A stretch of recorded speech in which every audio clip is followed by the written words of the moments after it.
magsama-sama upang magdiwang ng karawan ng Pasko, Panginoon. At Lord, sana po gabayan mo ang aming pang-araw-araw na ginagawa, lalo higit po kami mga OFW. Lord, gabayan mo kami sa aming mga ginagawa sa araw-araw. Anupuin mo ang aming mga employer upang sa ganun, Panginoon, ito ang aming laluyan para ipaggusto sa aming mga pangailangan sa aming pamilya.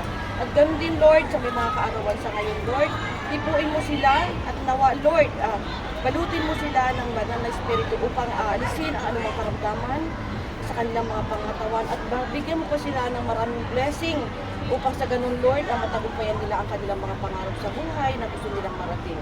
At ganoon din, Lord, at tinataas namin sa inyo ang mga pagkain ito.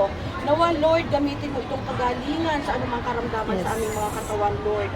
Lord, gamitin mo rin po itong mga pagkain ito na maging kalakasan ng bawat isa sa aming Panginoon. Kung kami man ay nanghihina, bigyan mo kami ng kalakasan, Lord God, sa pamamagitan ng mga pagkain ito. Gabayan mo kami, Panginoon, ang lahat na nag-prepare ng mga pagkain ito, Lord. Bigyan mo kami ng malakas na pangangatawan.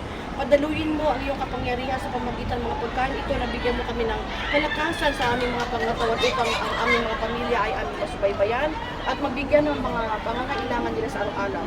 At ngayon, Lord, binabati ka namin ng maligayang kaarawan, Lord. Nawa, gabayan mo kami sa pang-araw-araw namin ginagawa at lahat ng ito, Lord.